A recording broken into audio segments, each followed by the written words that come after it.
আজকে আমরা জার্মানের অতি গুরুত্বপূর্ণ একটা ক্লাস করব। এটা হচ্ছে যে জার্মান যুক্ত বর্ণ। এখানে হচ্ছে যে আমরা দুইটা লেটার একসাথে করলে কি উচ্চারণ হয় সেটা সম্পর্কে জানতে পারবো। যেমন ইআই যদি আমরা একসাথে দেখি তাহলে সেটার উচ্চারণ হবে আই, যেটা ইংলিশে হচ্ছে যে আই বা চোখ আমরা যেটা বলি সেই আয়ের মতো। এখানে ৫টা আয়ের উদাহরণ দেওয়া আছে। যেমন আইন, ঠিক আছে? আই আর এন যোগ হইছে আইন। তারপরে ডাব্লিউকে আমরা আ জার্মান ল্যাঙ্গুয়েজে কিভাবে উচ্চারণ করি? এই যে আমরা যদি ফার্স্ট ক্লাসে চলে যাই, এই যে ডাব্লিউকে ভে দ্বারা উচ্চারণ করি, ভে। তাহলে এটা কি হবে? ভাইস। কারণ অ্যাসেট মানে হচ্ছে যে ডাবল এস। তো ভাইস, ভাইস মানে সাদা। এখানে হচ্ছে যে আমি কিছু ওয়ার্ড মিনিংও দিয়ে রাখছি। যাদের দেখার ইচ্ছা দেখে নিবে। কিন্তু এটা হচ্ছে যে মূলত আমরা এই যে ওয়ার্ডগুলো আছে, ওয়ার্ডগুলো ইজিলি কিভাবে উচ্চারণ করব, আমরা হচ্ছে যে সেই ক্লাসটা করতেছি এখানে। তো আই থাকলে আই হবে। তারপরে এই যে এখানে এটার উচ্চারণ হবে ক্লাইন। এই যে আই কিন্তু উচ্চারণ হচ্ছে। তারপরে হচ্ছে যে হাইস, ঠিক আছে? আবার আই উচ্চারণ হচ্ছে। তারপরে এটা কি? ব্লাইবেন, আবার আই উচ্চারণ হচ্ছে। তো এখানে এরপরে যদি আমরা দেখি, আই ই থাকলে উচ্চারণটা হ্রস্ব এর মতো হবে, ই। আই ই দেখলে লম্বা ই উচ্চারণ করো। যেমন বাংলায় হ্রস্বই বলি দীর্ঘস্বরে ই, ঠিক আছে? তো আই ই এখানে 4টা দেওয়া আছে। প্রথমটা হচ্ছে যে লিবে। লিবে মানে জার্মানে ভালোবাসা। তো এটা যদি সেন্টেন্স করি, লিবে ইস্ট শোন মানে ভালোবাসা সুন্দর। তারপরে হচ্ছে যে ভিআর, ঠিক আছে? ফিয়ার, ভিআর না, এটা ফিয়ার। যে ভি কে উচ্চারণ কি হবে? আমরা আবার ফিরে যাই। এই যে ভি, ভি এর উচ্চারণ হবে ফাও, সেজন্য ফ উচ্চারণ হচ্ছে। এই জন্য এটা হচ্ছে যে ফিয়ার। ফিয়ার মানে 4। ইস ফিয়ার বুচার মানে আমার 4টি বই আছে। তারপরে ভি, ভি মানে কিভাবে, হাউ। ভি হাইসেন সি, আপনার নাম কি? ভি হাইসেন সি, আপনার নাম কি? তারপরে স্প্লিলেন, স্পিলেন, স্পিলেন এটা আমাদের মূল লক্ষ্য কি? আমাদের মূল লক্ষ্য হচ্ছে যে আই আর ই থাকলে উচ্চারণ হ্রস্বের মতো হবে। এটা হচ্ছে কি না সেটাই মূল লক্ষ্য। তো স্পিলেন অবশ্যই হ্রস্বের মতো উচ্চারণ হচ্ছে। দি কিন্ডার স্পিলেন মানে শিশুরা খেলছে। তারপরে আরেকটা আইডিয়া উদাহরণ দেওয়া হয়েছে, সেটা হচ্ছে যে জিভেন মানে 7। জিভেন টাগে হাত দি অখে, ভোকে, এটা হচ্ছে ভোকে। তো সপ্তাহে 7 দিন। তো প্রথমটা আমরা কি শিখলাম? ইআই থাকলে হচ্ছে যে আই উচ্চারণ হবে। দ্বিতীয়টা হচ্ছে যে আই ই থাকলে হ্রস্ব উচ্চারণ হবে। আর এস সি এইচ থাকলে কি হবে? তালব্য উচ্চারণ হবে, তালিবাস্য। যেমন ইংরেজিতে শিপ বা শি এর শি, ঠিক আছে? তারপরে যদি আমরা উচ্চারণ করি, আবার 5টা উদাহরণ দেওয়া আছে। শুলে, শুলে মানে স্কুল। তারপরে শুন মানে সুন্দর। তারপরে শ্রাইবেন মানে লেখা। তারপরে সুইমেন মানে সাঁতার কাটা, সুইমেন মানে সাঁতার কাটা। তারপরে ভাসেন মানে দোয়া। তো এখানে আমরা দেখতেছি যে এস সি এইচ থাকলে তালিবা শ এর মতো উচ্চারণটা হচ্ছে। তারপরে আমরা যদি নিচে যাই, তাহলে এ ইউ থাকলে আও এর মতো উচ্চারণ হয়, ঠিক আছে? যেমন ইংরেজিতে আমরা হাউস বা কাউ এর মতো। যেমন এখানে এটা হাউস, এই যে আউ উচ্চারণটা আসতেছে মাঝখানে। তারপরে এটা আউটো, ইংরেজিতে যেটাকে বলি অটো, এটা হচ্ছে যে আউটো। তো হাউস মানে তো বাড়ি বোঝা যাচ্ছে, অটো মানে গাড়ি। তারপরে এটা হচ্ছে যে বাউম, বাউম মানে গাছ। তারপরে হচ্ছে যে জাউবার, এটার উচ্চারণ জ কেন হয়েছে? কারণ এস এর সাথে যদি এ ই আই ও ইউ থাকে বা ভাওয়েল থাকে, সেটা জয়ের মতো উচ্চারণ হয়। তো এই জন্য হয়েছে জাউবার, এই যে আউটা আসছে মাঝখানে। তো জাউবার হইলে পরিষ্কার। দাস জিমার ইস জাউবার মানে ঘরটি পরিষ্কার। তারপরে ব্রাউন মানে বাদামি। দাস বুক ইজ ব্রাউন, বইটি বাদামি। তারপরে ইউ বা এ উমলাউট ইউ থাকলে অয়ের মতো উচ্চারণ হয়। যেমন ইংরেজিতে বয় বা টয়, সেরকম অয়, ঠিক আছে? তো একটা হয়তে, এই যে হয়তে অয় কিন্তু আসছে। তারপরে নয়, তারপরে অয়রো, ঠিক আছে? অয়রো, ইউরো না কিন্তু এটা অয়রো। তার কারণ ই আর ইউ আছে এখানে। নয় কেন আসছে? কারণ শেষে ই আর ইউ আছে।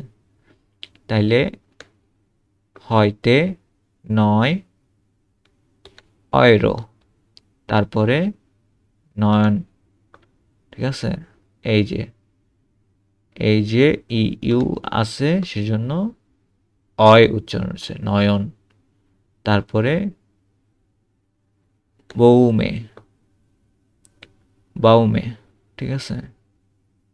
এই যে আবার অয় উচ্চারণ হয়েছে বাউমে। আমরা উপরে পড়ছিলাম যে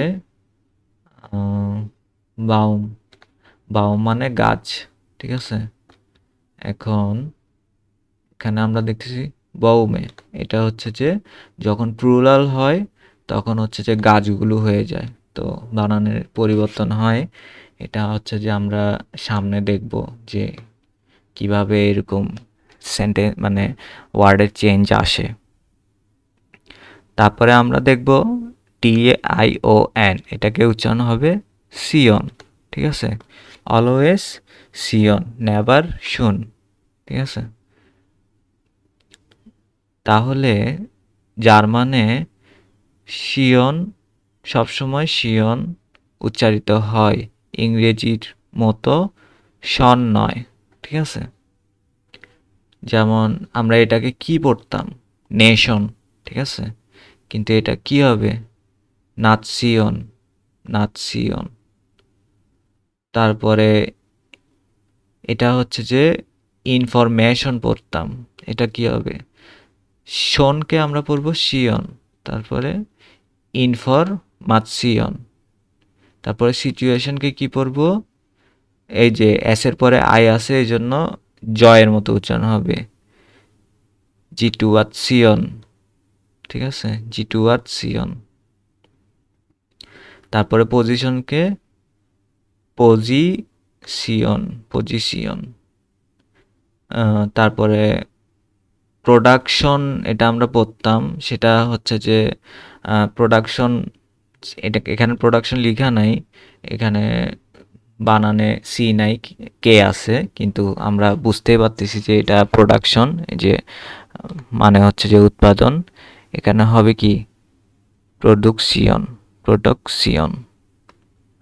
তো এইভাবে যদি আমরা আরও যাই, সিএইচ যখন হবে এটার উচ্চারণ হবে খ বা শ এর মতো, depends on the vowel before it, ঠিক আছে?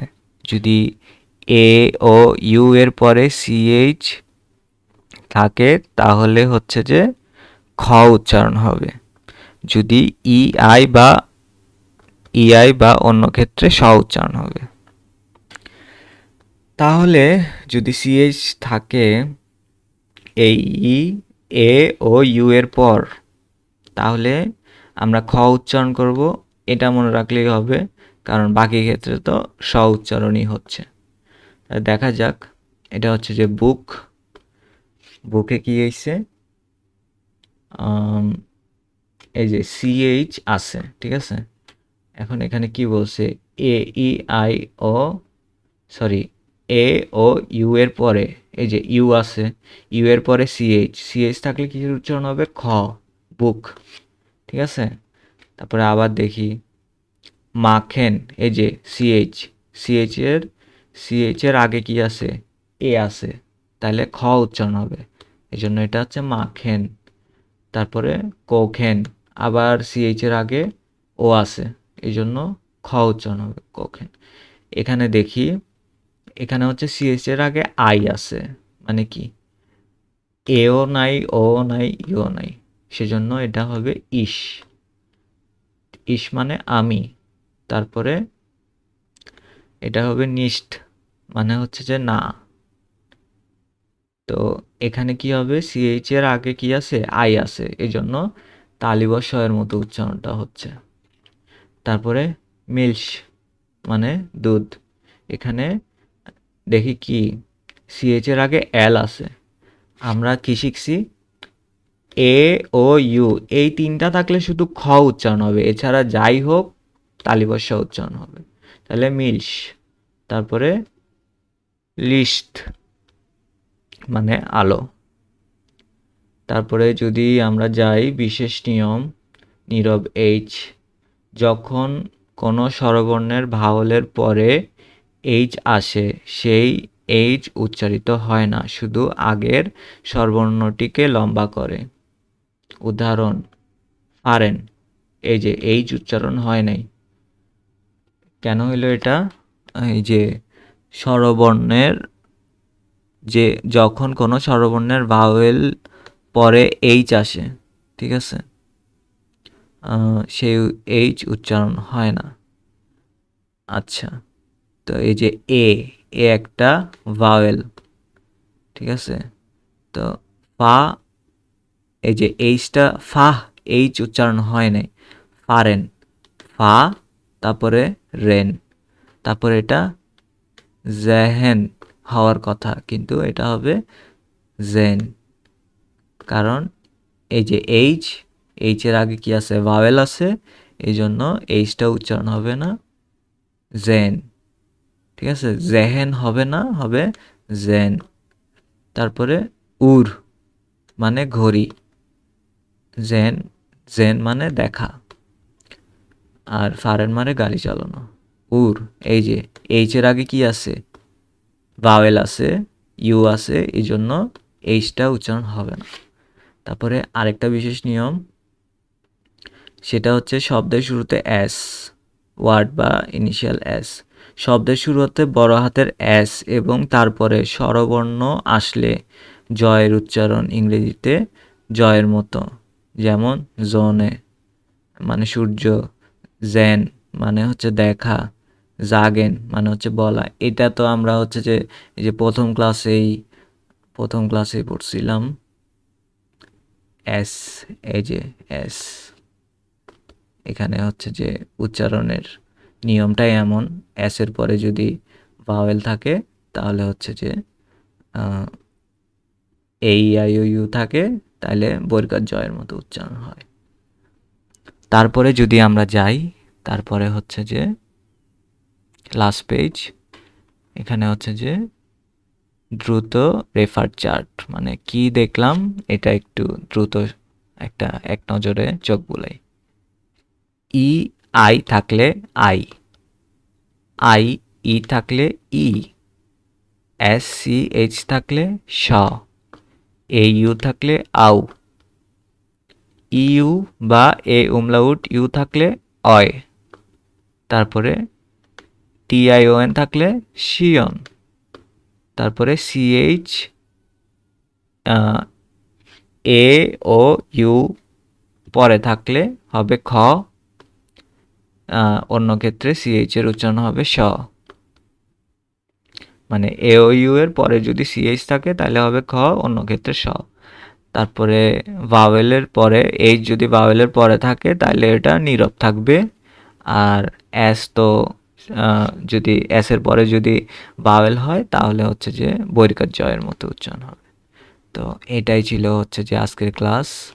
এটা শিখলে মোটামুটি হচ্ছে যে উচ্চারণগুলো আমাদের করতে অনেক সুবিধা হবে আর কি। ও বেস্ট অফ লাক।